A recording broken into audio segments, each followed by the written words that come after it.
जो भगवान के भक्त हैं, शराब तो दूर दूर तक भी उनका कोई लेना देना नहीं, पर जहाँ जिस जगह पर ऐसा काम हो रहा हो उस जगह पर भी कभी नहीं जाना। जहाँ शराब बेची जा रही हो उस दुकान के आसपास भी कभी फटकना नहीं, क्योंकि आज तो ऐसे ही घूमते फिरते जा रहे हो, कलयुग का भरोसा नहीं, कलयुग वहीं मंडराता रहता है। खींच करके कब अपने गुण तुमको दे देगा पता भी नहीं चलेगा। अरे भैया सबरी दुनिया पी रही है, तुम पी लोगे तो कौन सा बड़ा काम हो जाएगा, लाओ भैया। और ये बेचने वाले भी बड़े चतुर चालाक होते हैं, बड़ी बढ़िया बढ़िया एडवर्टाइजमेंट करते हैं। उस पे बोर्ड पे लिखते हैं हमारे यहाँ ठंडी ठंडी 24 घंटे उपलब्ध है।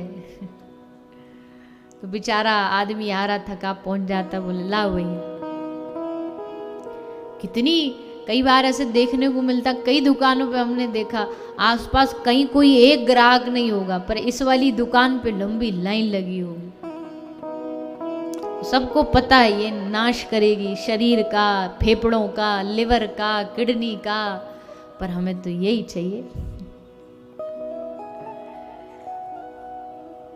बुढ़ापे एक बार क्या कथा में, कई बार मैं इस विनोद में सुनाती थी शराब के फायदे, तो कुछ लोगों ने उसका गड़बड़ उल्टा सीधा मतलब बीच में निकाल लिया।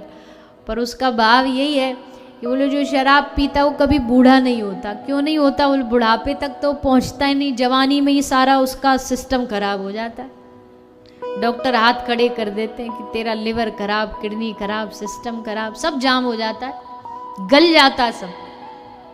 पर पीने वालों को तो बहाना चाहिए ना। एक बड़ी यूनिवर्सिटी थी, तो उसमें ऐसे ही कोई गया ये बात बताने के लिए कि नशा छोड़ना है, तो उसने क्या किया, एक एक्सपेरिमेंट करके दिखाया। सब नशेड़ी बैठे थे वहाँ पर, सबरे नशा करने वाले, तो उनको उसने दिखाया। एक पानी में उसने केकड़ा डाला तो केकड़ा तैरने लगा, तैरता रहा। फिर उसने दूसरे गिलास में शराब डाली और उसमें केकड़ा डाला, और जैसे केकड़ा डाला तो उसके टुकड़े टुकड़े हो गए, पूरा नष्ट हो गया। तो उसने तो बेचारे ने बड़े बढ़िया हिसाब से बताया कि देखो शराब कितना नुकसान करती है। पानी में डाला तो खूब बेचारा बढ़िया तैर रहा था, और जैसे शराब में डाला तो इसका एक अंग भी नहीं बचा, पूरा मिट गया। और उसी में ही कोई नशेड़ी खड़ा हो गया। पीने वाले को तो बहाना चाहिए, तो खड़ा होके बोला कि साहब जी ये तो बड़ी अच्छी बात है। इसमें अच्छा क्या है? बोले इसमें तो अच्छा ही अच्छा है, जैसे हम शराब पियेंगे तो पेट में जितने कीड़े मकोड़े होंगे सब मर जाएंगे उससे। तो भैया पीने वालों की तो दुनिया ही अलग होती है। ये अलग ही दुनिया में जीते हैं, क्योंकि पता नहीं होता, होश रहता नहीं। नालियों में भी पड़े तो इनको ऐसे लगता गंगा जी में पड़े। शब्दों पे होश रहता नहीं, शब्दों पे कंट्रोल रहता नहीं। घर में आके बच्चों के सामने, छोटे छोटे बच्चों के सामने गाली गलौज में बात करते हैं। शब्दों पर कंट्रोल नहीं, शरीर पर कंट्रोल नहीं। पी के वो बीच सड़क पे लहराते बल खाते चलते हैं जैसे कोई अप्सरा चल रही हो।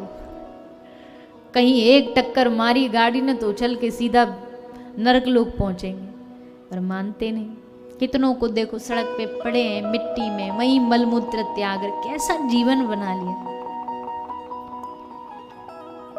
घर परिवार में परिवार दुखी, घर वाले दुखी, आस पड़ोस वाले अलग दुखी, क्योंकि इसका रेडियो चालू हो जाता है रात को पी के, महाभारत करता है, पूरी रात हंगामा करता है। समाज दुखी, बच्चे देख रहे हैं अपने घर के बड़ों को, पिता को, ताऊ जी को, चाचा जी को ऐसा हालत में देखेंगे, बच्चे क्या सीखेंगे? क्या भविष्य बनेगा उनका? कैसे रोकोगे उनको इस नशे से? तो भैया बचिए। समाज में ये सब चीजें नहीं होनी चाहिए, और खासकर एक अच्छे वर्ग के लोग को तो बिल्कुल इससे दूर रहना चाहिए। नशा किसी भी चीज का हो, छोटी से लेके बड़ी चीज, नशा हमेशा नाश ही करता है।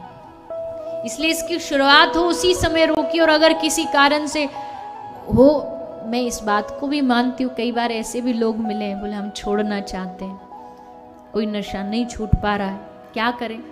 तुम भैया भगवान के नाम का आश्रय लो। ये नाम इतना बड़ा नशा है, तुम्हारे सबरे नशे छुड़वा देगा। बड़ा नशा हाथ लगती, छोटा नशा छूट जाता है अपने आप। तो भगवान के नाम का नशा करो, वो छूटेगा। और एक बात और बार बार मैं कहती, देवी देवताओं की आड़ मत लिया करो। भैरव बाबा जी पे भी तो चढ़ती है, फलाने देव पे भी तो चढ़ती है, भगवान शंकर पे भी तो भांग चढ़ा। अरे तुम क्या अपनी और उनकी तुलना। और रही बात, अगर इस बात को भी कहते हो ना, तो चढ़ाने का क्या मतलब है? अगर हमारे सनातन धर्म के देवी देवता भगवान शंकर, अगर वो तुमसे कह रहे हैं ये परंपरा चालू भी की गई, अगर आप उस पर प्रश्न उठाते हो तो उसका भी भाव क्या है? उसका भाव यह है, भगवान शंकर कहते हैं इस गलत चीज को तुम अपने जीवन से हटाओ। भगवान शंकर कह रहे हैं ना, जो तुम्हारे किसी काम का नहीं मुझे दे दो। घर में फूल होंगे तो सब देवी देवताओं में लड़ाई होगी, ये फूल हम पे चढ़े हम पे चढ़े, लेकिन धतूरे का फूल जिसको कोई नहीं चाहता, भगवान शंकर ने कहा मुझे दे जाओ, मैं उसको स्वीकार करूंगा। भगवान कह रहे नशे को यहां आके मेरे पास छोड़ जाओ, पर हमने उसका उल्टा अर्थ लगा दिया। भगवान शंकर को चढ़ाया जा रहा है, इसका मतलब है कि भगवान शंकर भी नशा करते। वहां देने का आने का मतलब छोड़ दो, वहां पर अपनी बुराइयों को त्याग करके आ जाओ। अब वहां से वापस नहीं आनी चाहिए घर में, वहीं छोड़ के आ जाओ। और अपनी मर्जी का हम सब कहानियां बना लेते हैं। जहां मदरा होगी, जहां शराब होगी, वहां कलयुग होगा। जहां जुआ होगा वहां कलयुग होगा। जहां वैश्यावृत्ति होगी वहां कलयुग होगा। और चौथा, जहां हिंसा होगी वहां कलयुग रहता है। ये 4 जगह कलयुग को परीक्षित जी ने निश्चित कर दी। कलयुग जानता था ये चारों जगह। द्वापर में तो कोई करता ही नहीं था, जो करता था वो राक्षस वृत्ति का व्यक्ति करता था। तो कलयुग ने फिर एक और मौका लिया, ये एक और जगह दे दो थोड़ी ठीक ठाक सी इन सब जगहों से, जिसको कोई अच्छा सात्विक व्यक्ति भी करता हो। तो 5वां स्थान दिया स्वर्ण, सोना। लेकिन इसमें भी लोग समझते नहीं है। लोग समझते जो सोना पहनता है हर एक के सोने में कलयुग है, ऐसा भी नहीं है। क्यों नहीं है? क्योंकि भागवत में ही एक जगह लिखा है, जब भगवान अपना स्वरूप का वर्णन उद्धव जी को करा रहे थे, वहां भगवान ने कहा धातुओं में मैं सोना हूं। तो अगर भगवान धातुओं में सोना है तो सोने में कलयुग कैसे रह सकता है? तो महापुरुषों ने फिर समाधान बताया, हर सोने में कलयुग नहीं रहता, पर जो सोना अनीति का होता है, बेईमानी का होता है, या फिर बिना मेहनत बिना परिश्रम का होता है, किसी और का हो और तुम उसको अपना बना लो, उस पर अपना अधिकार जमा लो, उस सोने में कलयुग रहता है। और उससे बुद्धि भ्रष्ट होती है, उससे मति नष्ट होती है, कलयुग का वास होता है। राजा परीक्षित ना शराब पीते थे, न जुआ खेलते थे, न हिंसा करते थे, न वेश्यावृत्ति करते थे। कलयुग ने 5वीं जगह चुनी, स्वर्ण। राजा परीक्षित ने कोई पाप करके भी सोना नहीं कमाया था, पर एक राजा था जरासंध, उसको पांडवों ने मार करके उसके खजाने से एक मुकुट था वो ले आए थे। वही मुकुट राजा परीक्षित को मिल गया। तो जरासंध ने न जाने कितने राजाओं को मार के उनका राज्य छीना था और उनसे वो मुकुट लेकर के आया था।